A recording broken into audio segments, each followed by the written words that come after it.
포항 시민 여러분 안녕하십니까. 죽도 중앙양학동에 지역구를 둔 전주영 의원입니다. 먼저 시정 질문의 기회를 주신 존경하는 백인규 의장님과 선배 동료 의원님들께 깊은 감사의 말씀을 드립니다. 또한 이강덕 시장님을 비롯한 공직자 여러분의 노고에도 경의를 표합니다. 본 의원은 5분 자유발언과 시정 질문을 통해 포항의 3.1운동, 6.25 전쟁, 워터폴리, 해상 캐릭터공원, 보조금 집행 시 정산 등에 관해 시정에 반영해 주시기를 말씀드렸습니다. 포항시에서는 이에 대해 어떻게 대처하고 있는지 질문하고자 합니다. 먼저 복지국장님 발언대로 나와 주시기 바랍니다. 중앙동 여천시장은 경북 최초의 3.1 만세 운동이 일어난 역사적인 장소로 본 의원이 5분 자유발언과 시정 질문을 통해 여러 번 강조한 적이 있습니다. 하지만 아직도 포항시민 대부분이 잘 알지 못하고 있습니다. 이에 대해 향후 포항시민에게 널리 알릴 수 있는 포항시의 구체적인 계획은 있으신지 답변 부탁드립니다. 예, 우리 시는 경북에서 가장 먼저 3.1 만세 운동이 일어난 도시입니다. 나라가 위기에 처했을 때마다 시민들이 자발적으로 외세 침략에 저항한 호국의 도시입니다. 우리 시에서는 경북에서 가장 먼저 3.1 만세 운동을 불렀던 여천시장 3.1 만세 운동을 시민들에게 널리 알리기 위해서 2019년 12월에 당시 제1교회가 있던 현재 소망교회의 경북에서 가장 먼저 3.1 운동이 일어난 곳이라는 문구에 표시석을 설치했고 뒷면에 포항의 3.1 운동사 내용을 발췌해서 기록이 되어 있습니다.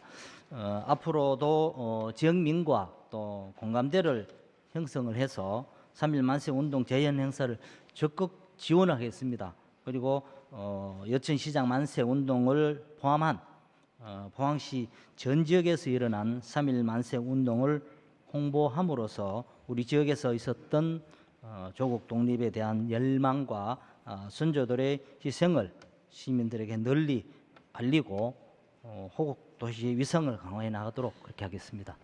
본 의원이 중앙동 의원인데 현재 중앙동에서는 아직 여천시장 운동에 대해서 중앙동 동민조차 잘 모르는 경우가 있더라고요.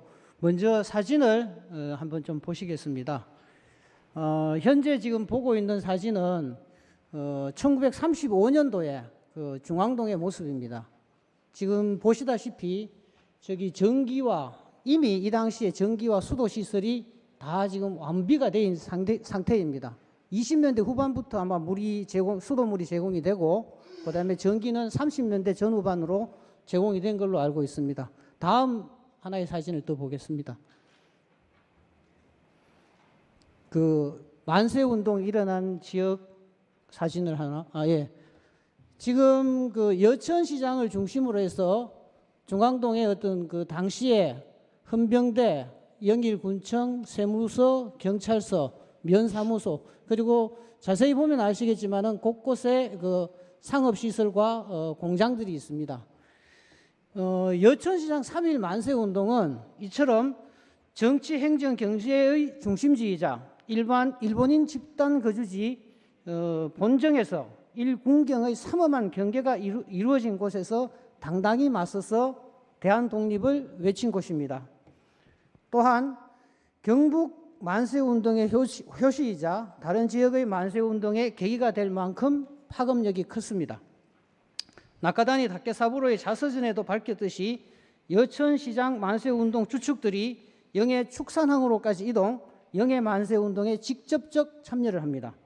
포항시에서는 이러한 여천시장 만세운동을 좀 더 알려주셔야 되는데 현재 소망교회 지금 사진을 한번 지금 이게 전체적으로 보면은 지금은 좀 이렇게 조경이 좀 이렇게 잘려져 있는데 사실은 저기 가보면은 굉장히 비석 자체도 적고 본 의원이 저기 가서 이제 지나가는 주민들한테 물어봤는데 비석이 여기 있었나? 이런 그게 있습니다. 영해 시장에 뭐 국장님 한번 가보셨는지 모르겠는데 너무 비교가 됩니다.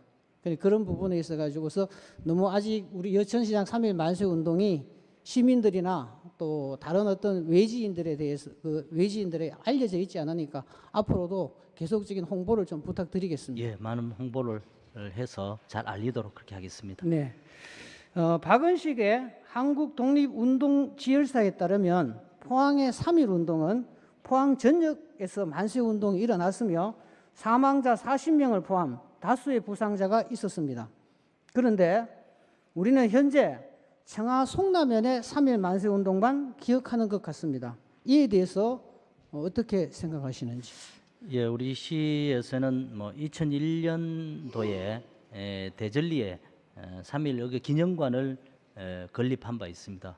그 건립하고 난 이후 2002년부터 매년 이제 3월 1일에 송라면 대전리에서 3.1절 행사를 개최해 오고 있습니다. 3.1 만세 운동을 포항 지역에서도 이래 보면 모두 9회 2,900여 명이 참가를 했고 40명의 사망자가 발생할 정도로 아주 대단한 그 운동이었습니다. 이런 기록들이 또 있고요. 이러한 기록을 바탕으로 저희들 여천시장 만세 운동도 상당히 주목을 받아야 되는 그런 부분들이 있습니다. 그뿐만 아니라 우리 시 전역에서 일어났던 3.1 만세 운동을 시민들에게 정말 홍보를 하고 기억하는 것이 중요하다고 그런 생각을 하고 있습니다. 이를 위해서 저희들은 용역을 통해서 추가 사료라든지 연구 자료 또 사학자들의 의견을 수렴을 해서 우리 지역의 전체의 3.1 만세 운동을 기억할 수 있도록 방안을 마련토록 하겠습니다. 네. 3.1 운동에 대한 우리의 기억은 그 3.1 운동에 대한 기록과 학습에 의해서 우리의 기억의 기초가 됩니다. 3.1 운동 기록은 조선에 대한 지배를 공고히 하고자 했던 일제 관원들에 의한 기록과 중국 상하이에서 독립운동가들이 직접 기록한 자료들이 있습니다. 그런데 그 집회수 참가자 사망자의 통계 부분에서 일제 관원들은 축소 왜곡하고자 했으며 독립운동가들의 기록마저도 소규모 만세운동까지 포함하지를 못했습니다. 그래서 여전히 저평가된 것이라는 것이 역사가의 평가입니다.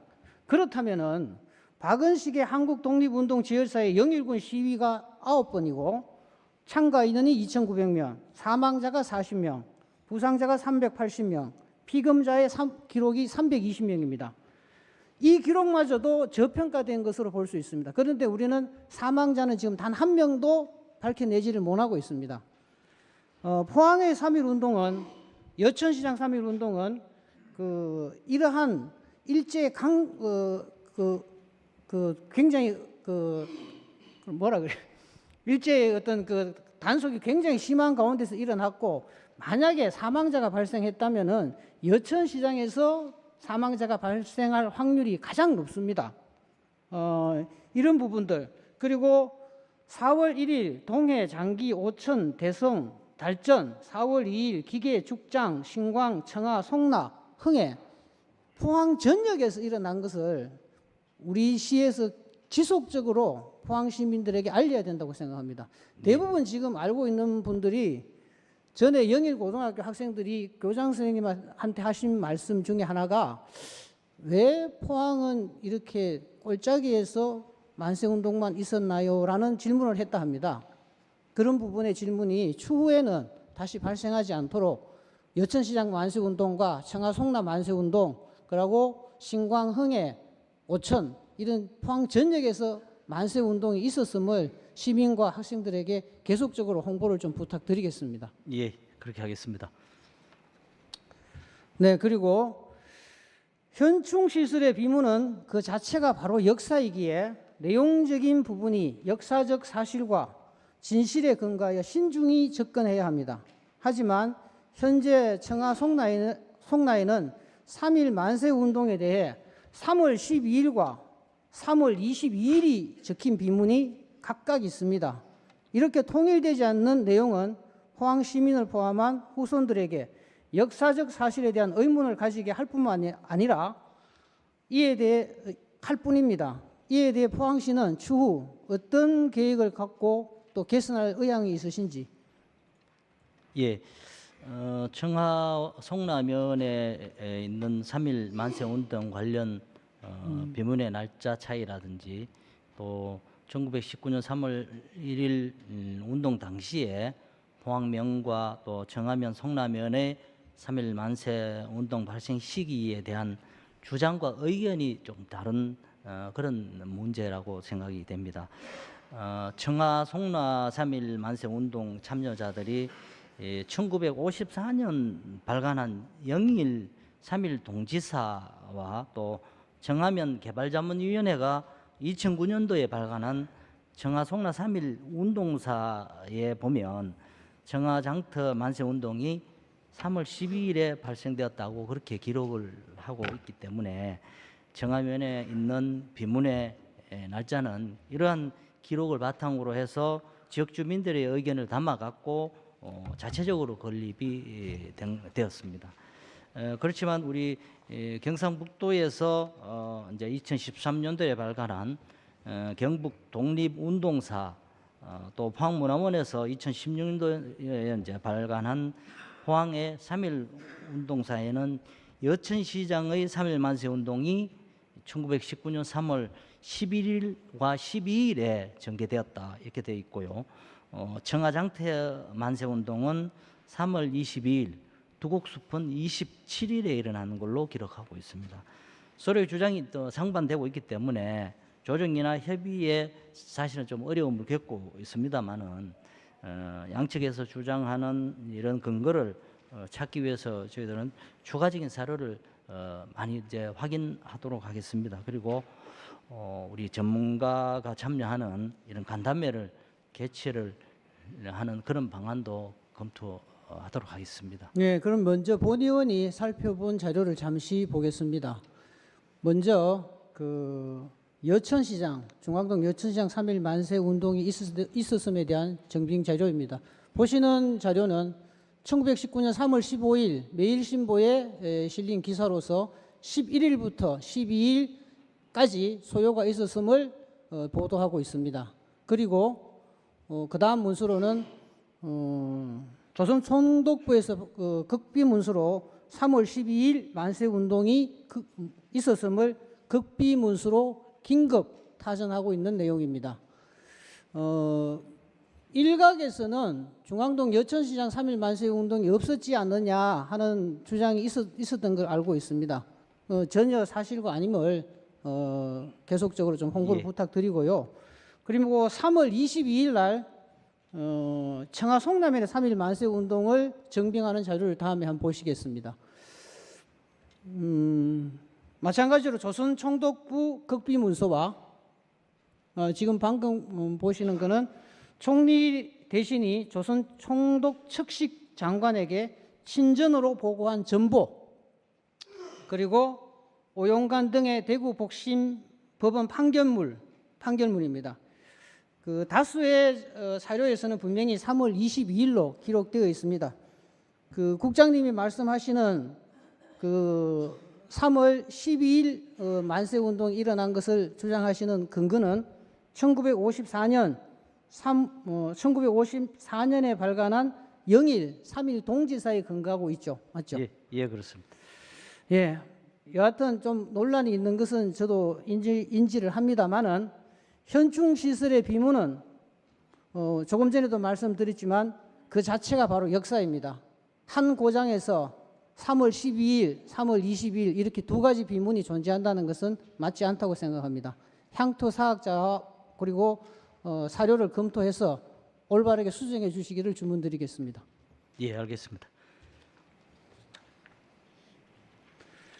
네, 그리고 본 의원은 제314회 임시회의 5분 자유 발언에서 포항이 6.25 전쟁 당시 낙동강 최후 방어선으로 부산 교두보 작전의 최전선이자 북진 추격의 계기가 된 곳인 만큼 호국 정신을 널리 알리고 기억해야 한다고 하였습니다. 그리고 우창동 소치대 전투, 천마산 삿갓봉 전투, 포항 상륙 작전 등 포항을 지키기 위해 포항 이곳저곳 능선 골짜기에서 수많은 이들의 희생이 있었습니다. 그동안 국장님께서는 호국 역사 문화 도시 포항을 조성하기 위해 많은 노력을 하고 계시는 것으로 알고 있습니다.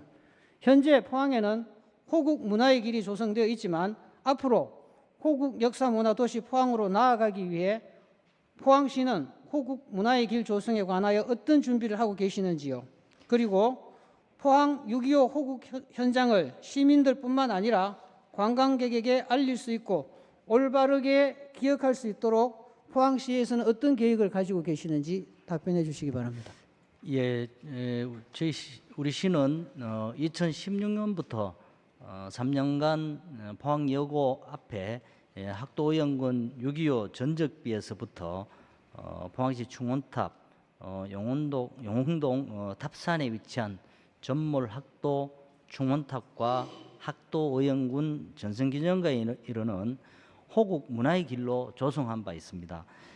포항시가 호국 역사문화도시 포항으로 나가기 위해서 기조성한 호국 문화의 길에 대해서 정비와 보강이 필요하다고 해서 추가 컨텐츠 도입이 필요한 실정입니다. 그래서 시민들과 관광객들의 관심을 유도하고 인지도와 유인력을 끌어올릴 필요가 있다고 생각합니다.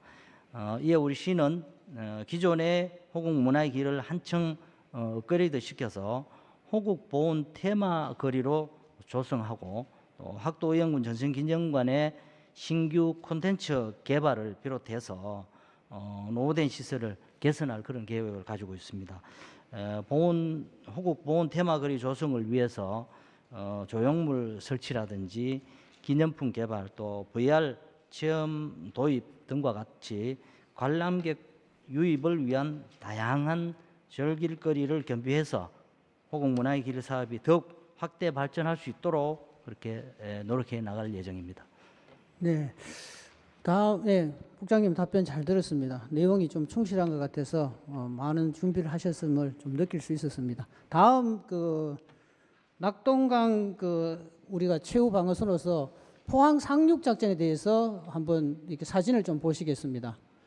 이 사진과 다음 사진이 또 있나요? 예, 다음. 네, 지금 보시는 사진들은 포항 상륙 작전으로 3,000명의 미군 병력과 군수 물자를 싣고 포항 학산 방파제에 현재 포항 여객선 터미널에 도착하는 포항 상륙 하는 모습을 미군들이 포항 상륙하는 모습을 찍은 사진들입니다. 이는 한반도 최초의 상륙 작전이며 인천 상륙 작전의 롤 모델이 되었을 뿐만 아니라 당시 런던, 뉴욕 등 외국 언론에서조차 대서 특별된 작전입니다. 근데 제가 중앙동 의원으로서 중앙동 동민들한테 학산 방파제의 미군 상륙 작전에 대해서 아느냐라고 물어봤을 때 단 한 명도 지금까지 만나지를 못했습니다. 이렇게 방치되고 있는 현실이 좀 많이 안타깝습니다. 타도시의 경우에는 화장실에 이런 사진들을 막 붙여놔가지고 그렇게 알릴 수가 없다면 현재 영일대 해수욕장에 화장실 공간에라도 이런 걸 붙이든지 기념비조차라도 하나 있어야 되지 않느냐 하는 그런 안타까운 마음이 들었고, 특히 우창동 소티제 전투는 서울 경기 출신인 71명의 학도병들이 중심이 된 포항 여중 전투 전에 8월 9일부터 11일 03시까지 소티제에서 격렬한 백병전까지 치른 끝에 중대원 180명 중 160명이 전사하고 15명만 남긴 채 모두 전멸한 전투입니다. 소티제 전투에 참여한 학도병들은 포항고, 동지고, 해양과학고 등 포항 출신 학도병들이 대부분 편성에 들어간 부대입니다. 포항시에서는 포항 학도병들에 대한 조사와 평가도 주문을 드리겠습니다. 예. 그리고 호국 문화의 길을 한번 이렇게 지금 조성된 그림을 보시면은 지금 요 그림하고 다음 그림을 한번 보여주실래요? 이렇게 학산 방파제에서부터 시작해가지고 학도병 소티제 전투, 지금 포항 여중, 그다음에 이렇게 쭉 이어지는 전체적으로 포항은 6.25 관련 어떤 전적의 어떤 이 뭐 기념관들만 이렇게 쭉 순례를 한다 하더라도 하나의 해양 관광 코스, 하나의 관광 코스로 충분히 이 활용될 가치가 충분히 높다고 봅니다. 그런 부분에 대해서 방금 말씀하셨던 이런 부분들을 결합을 해서 잘 이행될 수 있기를 지속적으로 당부를 드리겠습니다, 국장님. 예. 네, 국장님 그리고 원래 정년이시죠? 예. 하여튼 이렇게 답변에 응해주셔서 마지막까지 응해주셔서 너무 감사합니다. 그리고 혹시 또 더 뭐 추가로 뭐 당부의 말씀이라든지 하시고 싶은 말씀 있으면 좀 부탁드리겠습니다. 예, 저희들은 환동의 그 호국 역사 문화관을 건립을 이제 추진을 지금 하고 있습니다. 198억 원의 예산을 들여서 지금 추진이 지금 하고 있는 그런 중에 있어서 거기에는 우리가 처음에는 이제 기념관으로 건립을 하려고 이렇게 했습니다만은 이제 국가보훈부 계획에 따라서 보훈문화관으로 이제 건립할 예정입니다. 방금 그 의원님께서 말씀하신 그런 내용들을 종망라해서 그간에 운용되어 온 우리 현충 시설하고 또 차별화된 호국 보훈 시설로 만들어갈 그런 구상을 하고 있고요. 또 이 과거와 현재, 미래를 이렇게 넘나드는 새로운 형태의 공간을 만들어갈 그런 예정입니다. 현재 이제 기본 구상 용역이 진행 중에 있고 또 앞으로 이제 건축 기획 용역이라는 이런 걸 통해서 우리 호국 역사 문화관이 구체적이고 또 독창적인 그런 모델을 가질 수 있도록 그렇게 해 나가도록 하겠습니다. 네, 국장님 수고하셨습니다. 감사합니다. 예, 감사합니다. 다음은 도시안전해양국장님 발언대로 나와주시기 바랍니다. 본 의원은 제311회 2차 정례회 시정 질문에서 시민들과 관광객들로부터 외면받고 있는 포항 워터폴리와 공공조형물 등에 대해 문제점을 제기한 적이 있습니다. 이에 대한 대처가 아직도 미비한데 향후 계획은 어떠한지 답변해 주시기 바랍니다. 예, 사실 저희들 공공정물은 공유재산인 공공시설 안에 설치하는 조각, 공예 등 조형시설물과 분수대, 폭포 등 환경시설물 그리고 상징탑, 기념비 등 상징조형물로 구분하고 있으며 현재 우리 시에는 총 36점의 공공조형물과 형상화하구의 도민우나 영일대 해수욕장을 연결하는 해안에 따라 7개 워터폴리가 있습니다. 전국적으로 공공조형물을 설치하여 도시 이미지 개선과 관광 상품화로 도시를 홍보하는 데 큰 역할을 하기도 하지만 예산 낭비 및 관리 소홀 등 논란이 되고 있는 것도 사실입니다. 우리 시에서는 2016년 10월 포항시 공공조형물의 건축 및 관리 조례를 제정하였으며 조형물 설치 시 전문가로 구성된 공공조형물 심의위원회를 통해 무분별한 신규 설치를 사전에 예방하고 노력하고 있습니다. 앞으로 송도해수욕장 재개념과 동빈대교 건설로 남북 해안은 새로운 관광축이 형성될 것으로 보입니다. 해안을 따라 산재되어 있는 공공시설 조형물 및 워터폴리를 활용하여 관광, 문화 관련 부서 협업 및 민간단체의 적극적인 참여 유도 등에 힘쓰겠으며 공공조형물 브랜드 개발 및 마케팅 용역 등도 검토할 계획입니다. 앞으로도 공공조형물이 우리 시의 역사와 전통, 문화적 특성 및 정서 등에 융합된 도시의 상징물이 될 수 있도록 노력하겠습니다. 네, 답변 잘 들었습니다. 그 워터폴리는 총 50억 원의 예산이 소요되었습니다. 근데 워터폴리들 간에 이제 연결이 이루어지지 않고 단절성, 그다음에 결과적으로 덕 형성이 안 되었고, 그다음에 해상 캐릭터 공원도 입지 선정 자체에서부터 좀 잘못됐고, 그리고 주민들 민원 발생, 환경 오염, 프로그램 소홀 등으로 지금 방치되어 있습니다. 그 계속적으로 이렇게 유지 비용은 들어가는데 용역을 통해서 활성화를 또 한다면은 또다시 또 추가 혈세가 투입되겠지요. 그렇게 되면은 유지 비용이 들어가는데도 불구하고 시민과 관광객들로부터 이렇게 자꾸 외면을 받는다면은 이 부분에 대해서는 철거를 하시거나 아니면은 뭐 빨리 결정을 어떻게 내려야 되는데 그 본의원의 질문은 그 질의를 하고 난 이후 아직도 어떤 전부가 모든 게 그대로 지금 되고 있다는 것에 대한 지적이었습니다. 그래서 유지 비용이 들어가는 거는 좀 과다하게 들어가고 있는 거는 과감하게 조치를 취해서 철거를 할 건지 아니면 새롭게 재활용을 하든지 그 부분에 대해서 심도 있게 좀 논의를 하고 결정을 내려주시기 당부드립니다. 네, 알겠습니다. 북구청 그 미디어 파사드의 경우 마찬가지로 많은 우려와 함께 시민들의 반응이 현재 좋지 않습니다. 이렇게까지 지속적으로 시민과 관광객으로부터 외면받는 공공조형물이 등장하는 것은 왜이며 미연에 방지할 수는 없었는지 한 말씀 부탁드리겠습니다. 네, 사실 북구청 미디어 파사드 경우는 도시재생사업이란으로 저희들이 이제 일반 미디어 파사드 같은 경우는 뭐 좀 더 공간이나 아니면 미디어 파사드를 설치했을 때 활용도가 좀 더 높고 시야적으로 좋은 환경이 될 수 있는 공간도 있겠지만은 저 사업이 특징상 저희들 도시재생사업이란으로 이제 일이 추진되었습니다.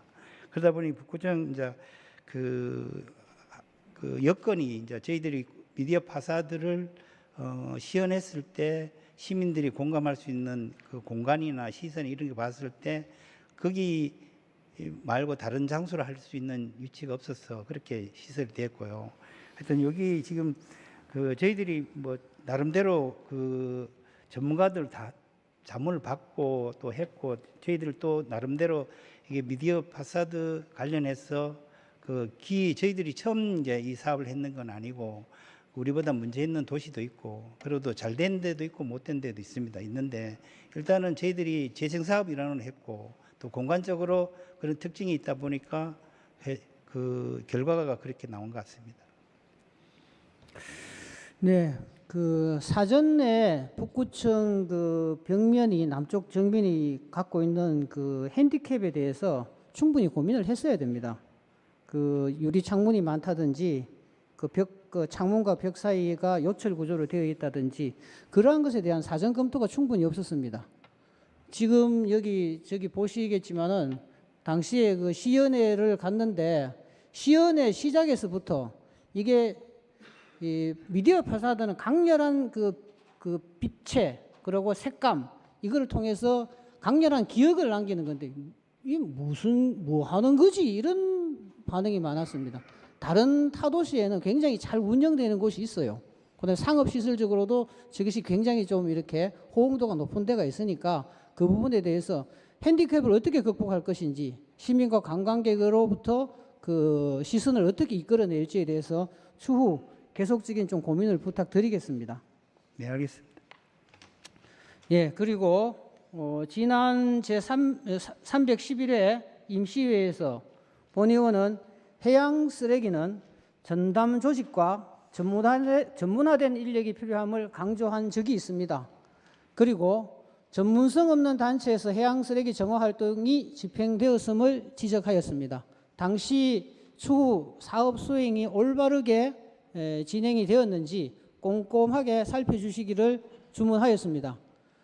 국장님께서는 사업 수행의 현황에 대해서 파악하고 계시는지요? 예, 이게 저희들 이제 이 사업이 일반 이제 저희들이 그 예산 확보해서 하는 용역 사업인 경우에는 사업 착수 전에부터 과학지 시설을 만들어서 무슨 내용을 어떻게 집행해라는 걸 그 과학지 시설에 맞춰서 집행하게 되는데 본 사업관 같은 경우는 그 경상북도에서 그 공모 사업 아닌 민간 경상 보조 사업을 진행하다 보니까 사업의 주권이 사실상 보조금 받은 단체가 그렇게 진행하고 저희들은 사실상 정산하고 난 뒤에 집행하고 난 뒤에 저희들이 그 점검을 해서 잘못된 부분은 뭐 시정을 요구한다든가 아니면은 환수를 한다든가 뭐 이런 여러 가지 단계를 봤는데 일단 저희들이 2023년도에 그 그 의원님이 시정 질문했을 때 결과가 나와 있을 때는 사실상 그 보조금이 집행된 뒤에 저희들도 알았고, 지금도 저희들이 그 보조금 준 단체가 목적에 맞지 않는 부분에 대해서는 계속 지금 진행하고 있습니다. 네, 제가 그 당시 시정 질문을 할 때 보조금이 집행된 이후라는 것은 저도 알고 있습니다. 그런데 예산 집행 단계 전부터 본 의원은 잘못되었음을 지적하였고, 본 의원이 지적하였음에도 불구하고 그 예산이 그렇게 책정되고 집행이 되어 버렸습니다. 뭐 제 혼자 반대한다고 되는 건 아니지 않습니까, 그죠? 그리고 집행이 되니까 저는 정산서라도 꼼꼼하게 좀 살펴주시기를 주문드렸습니다. 그 부분에 대해서 좀 전체적으로 이 내용을 봤을 때는 많이 안타깝다, 그런 말씀을 다시 한번 드리겠습니다. 지방보조금 관리 기준에 의하면 민간 경상사업 보조를 받은 자는 보조금 교부 조건에 특별한 규정이 없는 한 제3자에게 재위탁이 불가합니다.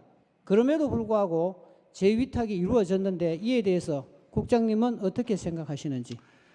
그 앞에 서두에서 얘기 드렸지만은 일반 저희들이 그 일반 용역처럼 그 매뉴얼이 있고 과업이 있어서 이게 진행이 됐으면 이런 문제가 발생 안 됐다고 판단합니다. 하는데 지금 현재 이 사업 같은 경우는 그 보조 사업자가 신청 받아서 돈을 교부받고 난 뒤에 저희들이 행정에서 통제할 수 있는 유일한 기능은 정산 이외에는 기능이 없다 보니까 이렇게 놓쳐진 것 같습니다. 앞으로 이런 사례 안 생기도록 하겠습니다. 네, 그 본 의원이 이번 사업을 살펴보았는데 이 사업에서 전문성이 없다 보니까 4번의 재위탁이 있었어요. 좀 심각하다는 말씀 다시 한번 드리겠습니다. 지방보조금 관리 기준, 지방보조사업 관련 계약에 따라 2천만 원을 초과할 경우 지방자치단체를 당사자로 하는 계약에 관한 법률을 준용하도록 보조금 교부 결정 조건에 명시하고 있습니다. 하지만 살펴본 결과 입찰 관련 서류가 첨부되지 않아 지방보조금 관리 기준과 지방자치단체를 당사자로 하는 계약에 관한 법률을 위반한 것을 알 수 있습니다.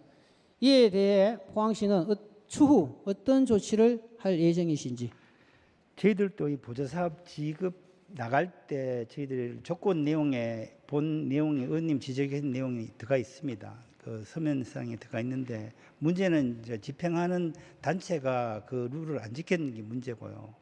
일단 저희들도 뭐 국가를 상대로 계약이나 지방자치단체 정부를 상대로 계약이나 계약이 이루어진 의뢰 규칙 사항은 없고 갑의 문제가 있으니까, 그렇다고 이게 그 집행에 그 계약이 잘못됐어서 집행을 그거를 다시 되돌릴 수는 없는 입장이니까 저희들이 그 계약한 내용에 대해서 금액이나 또는 그 일반 타인 비해서 비용이 많이 계산된 부분이 있는지를 정산 때 한번 더 짚어보고 있는 실정입니다.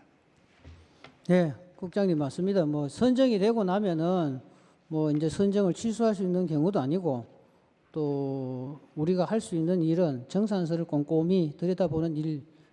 그런데 본 의원이 살펴본 바로는 이렇게 좀 미비한 경우가 있는 경우에도 다시 또 이 사업이 시행되는 경우를 종종 보았습니다. 그래서 좀 더 이 부분에 대해서는 위반 사례가 적발되었을 시 좀 더 강력한 페널티를 주는 것을 앞으로는 좀 제도화하는 것이 어떨까 하는 생각을 해봤습니다.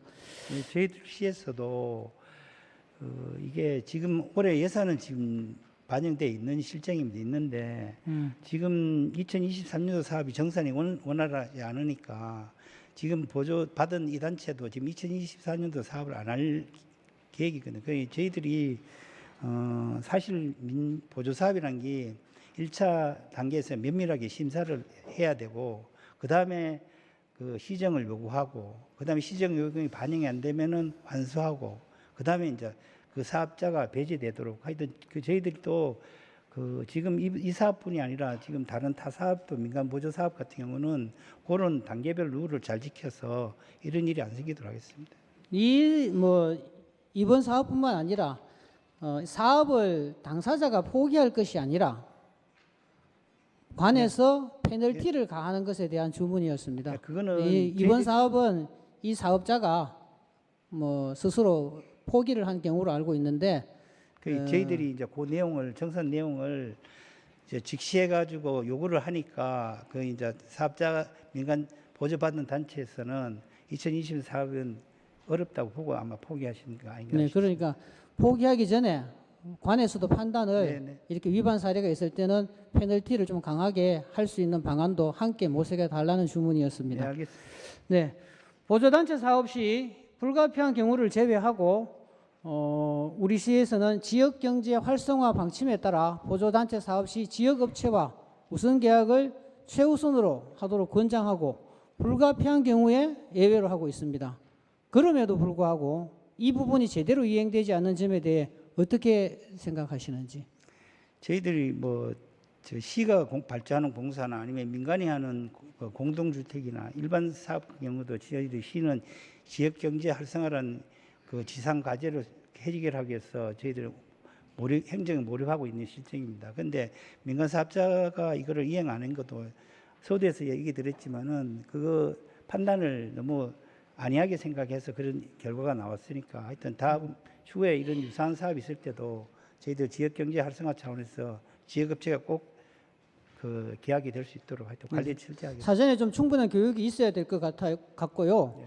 하나의 보조 사업에서 제가 이렇게 이 사례를 봤을 때 이 한업 이게 뭐 그렇게 이렇게 지역적으로 흩어질 이유가 없는 것 같은데 서울, 대전, 부산, 창원, 울진 뭐 전국적으로 산재가 되어 있고 그다음에 그 내용을 보니까 뭐 상장 노트 제작, 장비 대여, 물품 구매, 뭐 트럭 대여 지역업체가 충분히 할 수 있는 내용들이었습니다. 이런 부분들까지 지역업체를 이용하지 않았다는 것에 대해서 다시 한 번 더 안타깝다는 말씀 드리고 추후에 이런 사전 교육을 통해서 재발하지 않도록 노력해 주시기를 주문드립니다. 보조사업 종료 후 정산 보고서를 제출 시에는 진실에 부합되어야 하고 사업 목적에 맞게 사용되어야 합니다. 만일 정산 보고서가 허위이거나 정빙 자료가 미흡할 경우 어떻게 관리 감독을 하고 계시는지요? 일단 서두에서 설명드렸지만 저희들이 최종 이제 들어오는 서류는 어차피 그분이 제출하는 서류만 믿는 게 아니고 그 결정했는 단가가 일반 시중에 있는 적정한 단가하고 비교해서 맞는지 안 맞는지를 일단 판단할 겁니다. 하고 과다하게 계산된 부분에 대해서는 소명의 기회를 주고 소명의 기회에서 부당하고 맞지 않다면은 한수 단계로 그렇게 진행하겠습니다. 그게 이 정산서의 어떤 세부 비용까지를 사실 뭐 공무원들이 다 일일이 살피기에는 좀 인원 자체가 좀 부족하다고 생각합니다. 그런데 이제 본 의원이 정산서 상세 내역을 이렇게 좀 이렇게 살펴보니까 표준 단가의 2배 이상이거나 심지어 본 의원이 그 견적서를 받아본 것에 4배 이상인 경우도 있었습니다.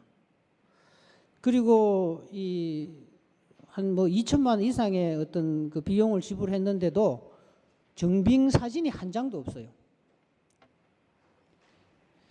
그리고 이게 지출할 이유가 없는 돈인데 꼭 지출을 하기 위해서 돈을 쓰기 위해서 쓴 것 같은 돈이 몇 천만 원짜리 정산서가 있었습니다. 추후에 보조사업 집행 시에는 사업 능력이 있는 단체 선정과 사업 집행 시 관리 감독 및 정산에 철저를 주문드립니다.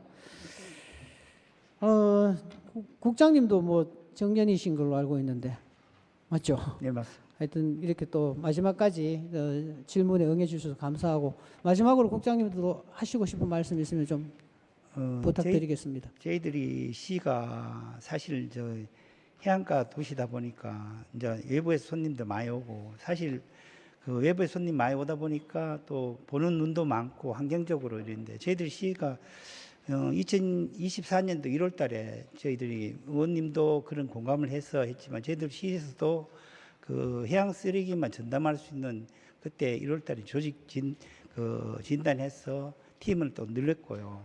또 해양 업무가 좀 이번에 뭐 7월 달 되면 의회에서 협조해 주셔서 그것도 관광하고 같이 이렇게 되다 보면은 사실 저희들이 갖고 있는 천연 자원인 바다를 어차피 저희들만 보는 것보다는 또 일반 시민들이나 외부에 있는 시민들이 같이 공유하면서 보는 게 더 좋을 것 같으니까 저희들도 의원님 오늘 지적해둔 내용을 잘 받아서 앞으로 이런 일이 안 생기고 깨끗한 바다를 잘 유지해서 또 다른 해양에 또 다른 관광 콘텐츠가 되도록 하여튼 그래 노력하겠습니다. 예. 네, 국장님 감사합니다. 네, 고맙습니다. 감사합니다. 예. 포항은 나라가 위기에 처한 순간마다 호국 도시로서의 역할을 충실히 하였습니다. 임진왜란, 동학농민운동, 3.1 만세운동, 6.25 전쟁 등 호국의 역사적 현장들이 곳곳에 산재되어 있음, 이를 증명합니다. 오늘의 우리가 있게 된 것은 순국 순열들의 고귀한 희생이 있었기 때문입니다. 하지만 포항 호국의 역사적 현장들이 방치되고 잊혀져 가고 있는 것에 대해서 매우 안타깝게 생각합니다. 포항시에서는 구국 운동가들에 대한 철저한 조사와 호국의 역사적 유적들에 대한 정비 사업을 원활히 진행하여 호국 도시로서의 이미지 성격과 도시 브랜드 가치를 더욱 높여주시기를 주문드립니다. 또한 보조금 사업은 행정상의 목적 실현을 위해 사용되는 돈입니다. 그러므로 어느 지원금보다 투명하고 목적에 맞게 사용되어야 하며 보조금 집행부터 관리까지 철저하게 신경 써야 합니다. 보조금 사업에 들어가는 비용은 시민의 소중한 혈세임을 명심하고 위반 사례가 재발하지 않도록 주문드립니다. 이에 대한 적극적인 시정 반영을 기대하면서 이상으로 시정 질문을 마치겠습니다. 지금까지 경청해 주셔서 감사합니다.